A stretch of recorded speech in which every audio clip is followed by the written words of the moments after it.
मेरा कोई source of income नहीं होगा तो भी मैं सर्वाइव कर सकता हूँ, if that is the case, best of luck, कर सकते हो आप।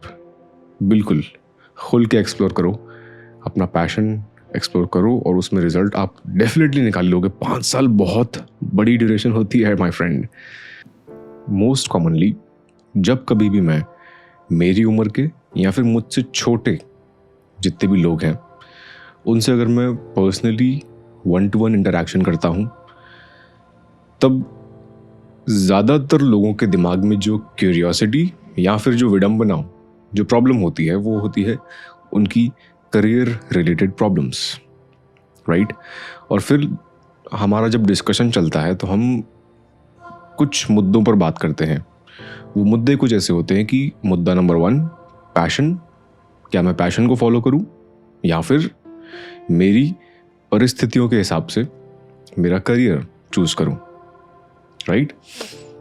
अगर हम इस बात को थोड़ा सा और डिटेल्ड मैनर में डिस्कस करें तो हम ये समझ सकते हैं कि समझिए आप समाज में से 100 लोगों को उठाइए जिन जिन लोगों ने अपना पैशन फॉलो किया और वो अपनी फील्ड में आज अच्छा खासा काम कर रहे हैं। हम सक्सेसफुल और नॉट सक्सेसफुल की बात नहीं करेंगे, हम इस तरीके से समझेंगे इस बात को कि वो 5 साल पहले किस स्टेज पर थे और आज किस स्टेज पर हैं, अगर उन्होंने सोलली सिर्फ और सिर्फ अपना पैशन फॉलो किया, राइट। सेकंड पॉइंट अगर हम ये समझें, जो आता है परिस्थिति के हिसाब से अपना काम, अपना फील्ड ऑफ वर्क चूज करना, उन लोगों ने 5 साल पहले कहाँ से स्टार्ट किया था और आज किस स्टेज पर वो हैं और काम कर रहे हैं। अगर मैं मेरा ऑब्जर्वेशन बताऊं, सो मुझे ये लगता है कि पैशन को ब्लाइंडली फॉलो करना वो एक सही या फिर समझदारी वाली चॉइस नहीं है। अगर कोई समझदार व्यक्ति है तो वो इस बात को ज़रूर समझेगा कि passion is an unexplored destination, right. अगर इस स्टेटमेंट को हम थोड़ा और डिटेल में समझें और डीपली समझें उसे, पैशन को मैं अनएक्सप्लोर्ड डेस्टिनेशन इसीलिए बता रहा हूँ क्योंकि आपने अभी नया नया अपने इस इंटरेस्ट को एक्सप्लोर किया है कि मैं इस चीज़ को लेकर पैशनेट हूँ, चाहे पेंटिंग हो सकती है, चाहे म्यूज़िक हो सकती है। आपने नया नया गिटार बजाना सीखा, आपने ये मान लिया कि म्यूज़िक इज़ माई पैशन, मैं अपना करियर बनाऊंगा म्यूज़िक इंडस्ट्री में, मैं एज एन आर्टिस्ट काम करूंगा, एज अ म्यूज़िक डायरेक्टर काम करूंगा, एज अ कंपोज़र काम करूंगा, एज म्यूज़िक इंजीनियर काम करूंगा।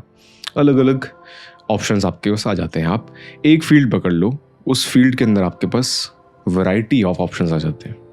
चाहे आप फोटोग्राफी चूज़ करते हैं तो फोटोग्राफी के अंदर भी आपके पास काफ़ी सारे ऑप्शन आ जाएंगे। आप लाइटिंग में मास्टरी कर सकते हैं, आप एडिटिंग में मास्टरी कर सकते हैं, आप सिर्फ और सिर्फ कैमरा वर्क में मास्टरी कर सकते हैं।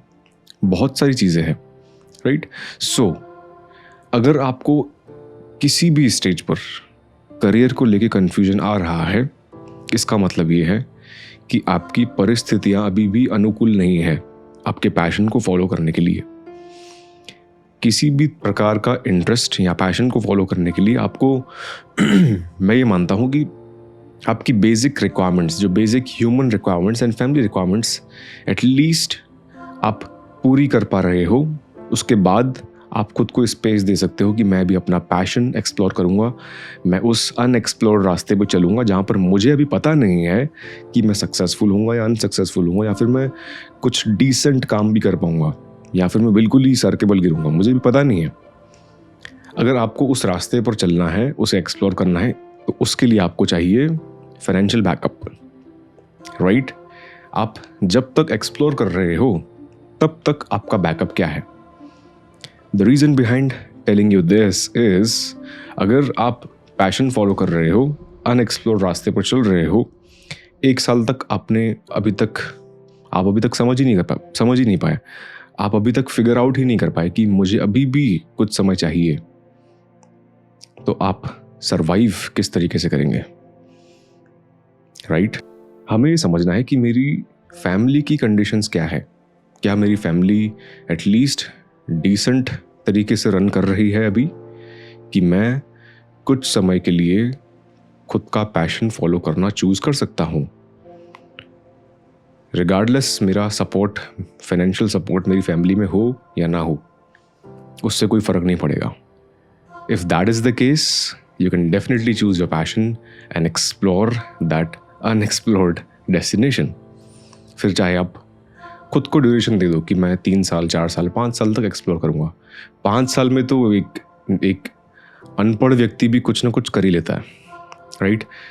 आई एम अज्यूमिंग कि आप at least educated and literate person है, पढ़े लिखे हैं एटलीस्ट, सो कुछ ना कुछ तो आप उखाड़ ही लोगे अपने काम में।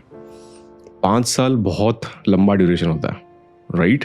सो जब कभी भी आपके माइंड में कन्फ्यूजन आए, आपको 2 चीज़ें समझनी है। क्या मेरी परिस्थितियाँ इस चॉइस को, इस डिसीजन को लेने के अनुकूल हैं? अगर हैं, देन गो फॉर इट।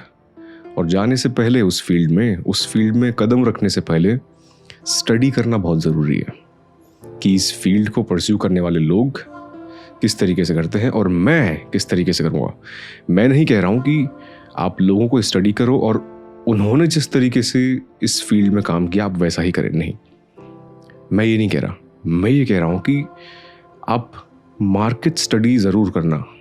किसी भी फील्ड में चूज़ कर लो आप, कोई भी प्रकार का आपका पैशन है, किसी भी प्रकार का आपका इंटरेस्ट है, चाहे आप नॉर्मल सी जॉब भी कर रहे हो, तो जॉब में भी आप समझो कि मेरे प्रोफेशन के लोग, मेरे लेवल के, मेरे स्टेज के लोग किस तरीके से अपना करियर परस्यू करते हैं।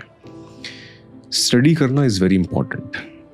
जब आप स्टडी करते हैं, मार्केट स्टडी करते हैं, रिसर्च कीजिए, लोगों से मिलिए। घर बैठे बैठे आपको गूगल पे सब कुछ नहीं मिलेगा। गूगल पे आपको बेसिक कॉग्निटिव लर्निंग कर सकते हैं, आप इन्फॉर्मेशन ले सकते हैं, रिपोर्ट्स निकाल सकते हैं, लेकिन पर्सन का जो एक्सपीरियंस है वो आपको गूगल पे नहीं मिलेगा। गूगल पे सिर्फ एक रिप्रेजेंटेशन होती है हर किसी की, based on these 2 very basic terms, success and failure. या तो आपको सक्सेस की डेफिनेशन मिल जाएगी कि ये व्यक्ति सक्सेसफुल है या फिर वो व्यक्ति फेलियर है। अब आप किस तरीके से डिफाइन करोगे कि वो व्यक्ति सच में सक्सेसफुल है या अनसक्सेसफुल है, फेलियर है। सो इन 2 टर्म्स को बिल्कुल ही भूल जाना। सक्सेस क्या होती है मुझे नहीं पता, फेलियर क्या होता है मुझे नहीं पता। मुझे बस मेरे फैमिली के बारे में पता है और मुझे मेरे बारे में पता है। अगर आप फैमिली से एसोसिएटेड नहीं है तो आप खुद का तो सोच ही सकते हो कि मुझे मेरे बारे में पता है कि मैं 5 साल तक अगर मेरा कोई सोर्स ऑफ इनकम नहीं होगा तो भी मैं सर्वाइव कर सकता हूँ। If that is the case, best of luck, कर सकते हो आप। बिल्कुल खुल के एक्सप्लोर करो, अपना पैशन एक्सप्लोर करो और उसमें रिजल्ट आप डेफिनेटली निकाल लोगे। 5 साल बहुत बड़ी ड्यूरेशन होती है my friend, right? I just hope कि आपका ये जो बेसिक सा कन्फ्यूजन है अपने करियर को लेके, मैं इस वीडियो से थोड़ा बहुत उसमें क्लैरिटी ला पाया, थोड़ी बहुत अवेयरनेस ला पाया, right? And I just hope कि इस चैनल की वीडियोस आपको थोड़ी बहुत अवेयरनेस प्रोवाइड कर पा रही हैं, थोड़ी बहुत इंसाइट्स एंड हेल्प कर पा रही हैं। अगर आपने अभी तक इस चैनल को, इस पेज को सब्सक्राइब या फॉलो नहीं किया और आपको वीडियोस पसंद आ रही है तो आप सब्सक्राइब कर सकते हैं। I will see you in the next one, and till then remember, keep shining.